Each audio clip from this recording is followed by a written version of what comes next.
예, 오늘 본문 앞에 있는 본문은 잠언 4장입니다.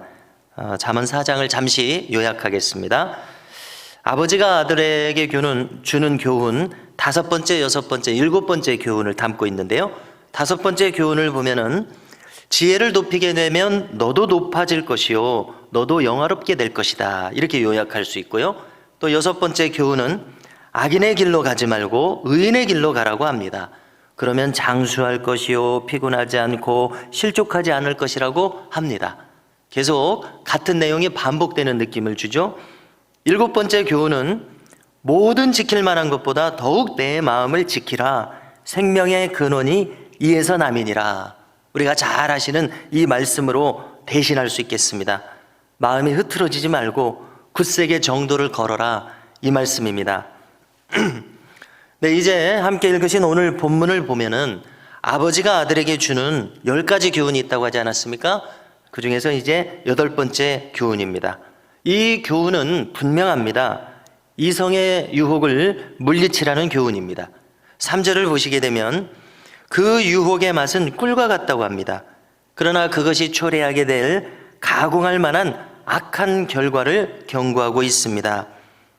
어떻게 경고합니까? 그 맛은 나중에는 쓰게 될 것이고 양날 가진 칼처럼 날카로워서 베이게 될 것이고 또 그 목적지는 사지로 가는 것과 같을 것이고 그 발걸음은 멸망을 향해 치닫는다고 말합니다. 6절 이하에서도 보면은 그 암담한 결과를 계속해서 말합니다. 그 인생길이 평탄치 못하게 되며 어리석게도 그 부실하게 된 결과를 깨닫지 못하게 된다고 말합니다. 그래서 아들을 사랑하는 아버지는 거듭거듭 경고합니다. 내 말을 들으라. 인생의 경험에서 나온 내 말을 들으라. 그 유혹을 멀리하라. 가까이 가지도 말라. 9절에서 말합니다. 너의 존영을 잃을까 하노라. 네, 여기 이 존영이라는 말이 나왔습니다. 이 존영이라는 말은 다른 말로도 번역할 수가 있는데요. 우리가 잘 아시는 영광, 광채, 무게, 권위, 지위, 이런 말로도 번역할 수 있는 말입니다.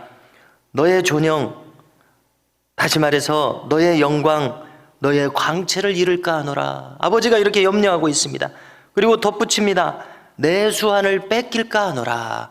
네, 여기 이 수완이라는 말은 말 그대로 인간의 수명을 가리키는 것입니다. 네 수명이 단축될 것이다. 여기서 그치지 않습니다. 너의 재물도 상실할 것이다. 네가 생산한 것이 남의 소유가 되고 말 것이다. 여기서 그치지 않습니다. 마지막으로 몸이 쇠약해질 것이다. 자, 그야말로 그의 인생의 모든 것을 잃게 된다고 경고하고 있습니다. 그리고 그때가 되어서야, 모든 것을 잃고 나서야 비로소 후회한다고 말합니다. 12절에 보니까 이렇게 후회할 것입니다. 내가 어찌하여 훈계를 싫어하여 내 마음에 꾸지람을 가볍게 여겼던가. 어찌하여 내 선생님의 가르침을 청종하지 아니하며 스승의 말에 귀 기울이지 않았던고. 이렇게 한탄한다는 것입니다. 여러분, 더 이상 참혹한 결과가 어디 있겠습니까? 그래서 이제 15절 이하를 보시게 되면 그러면 어떻게 이 참혹한 결과를 낳는 이성의 유혹을 이길 것인가, 그 방법에 대해서 길게 이야기합니다. 자, 그것을 요약하겠습니다. 요약하게 되면은요, 첫 번째로 네 아내에게 충실하라. 배우자에게 충실하라는 것입니다. 네 아내에게서 즐거움을 얻으라. 자, 두 번째는 21절에서 찾을 수 있습니다. 하나님 앞에 있다고 생각해라. 네가 하나님이 너를 보고 계신다고 생각해라. 자, 라틴어로 이 꼬람 데오라는 말이 있습니다. 데오는 하나님이라는 뜻인데요, 하나님 앞에서라는 뜻이거든요. 그런데 이 말은 이제 루터가 자주 한 말입니다. 독일 사람이지만은 신학 공부를 이제 라틴어로 하기 때문에 라틴어로 유명한 말들을 많이 남깁니다. 꼬람 데오, 하나님 앞에 있다고 생각해라, 그 뜻입니다. 하나님께서 보고 계신다고 생각해라. 자, 세 번째도 논하고자 합니다. 본문에 기록한 것은 아닙니다. 그러나 우리가 신앙생활 전체를 생각할 때 나오는 결론이라고 생각합니다. 자, 먼저 그의 나라와 그의 의를 구하는 겁니다. 어둠이 가득하다고 탓하지 말고 등불을 켜야 한다는 의미입니다. 등불을 켜게 되면 어둠이 물러갈 것입니다. 우리에게 주어진 이 시간들을 공허하게 빈 시간으로 두지 말고 열심을 다해서 주님을 찾는 시간으로 삼으라는 것입니다.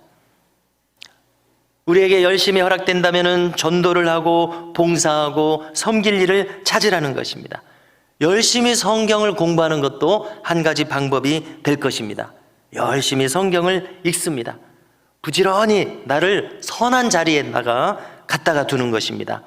그래서 마귀가 틈타지 못하도록, 그래서 마귀의 덫에 걸리지 않도록 나에게 안전장치를, 하나님 나라의 안전장치를 많이 확보하고 그 안전장치 안에 거하라는 것입니다. 자, 우리가 첫 번째 내 아내에게 충실하라고 했죠. 본문을 잠시 살펴보면요, 15절에 보니까 너는 내 우물에서 물을 마시며 내 샘에서 흐르는 물을 마시라 말씀합니다. 그 품을 항상 족하게 여기고 아내의 사랑을 늘 연모하라고 합니다. 이 연모하라는 말은 다른 말로 뜻을 찾아보니까 도취되라, 아내의 사랑에 도취되어 있어라. 그래서 오직 부부 안에서 충실하고 만족을 구하라고 이렇게 가르쳐주고 있습니다. 성도 여러분, 오늘 본문을 보니까 1절부터 23절까지죠. 많은 구절을 할애해서 이 주제를 다루고 있습니다. 중요한 주제라는 의미입니다. 자식을 향한 8번째 교훈, 이성에 대한 교훈을 주고 있습니다. 자, 여기 몇 가지 대책을 우리가 나눴습니다. 잠시 또 요약을 한다면 첫 번째, 부부가 서로 집중하라고 합니다. 두 번째, 하나님 앞에 있다고 생각하라고 합니다.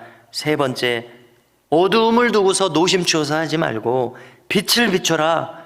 먼저 하나님 나라와 의를 구해서 선한 일에 힘쓰므로 안전장치를 너의 삶에 가지고 있어라. 이렇게 교훈하고 있습니다. 성도 여러분, 우리 모두가 언제나 악에 빠지지 않고 이렇게 믿음의 정도를 걸어갈 수 있기를 주님의 이름으로 축복합니다.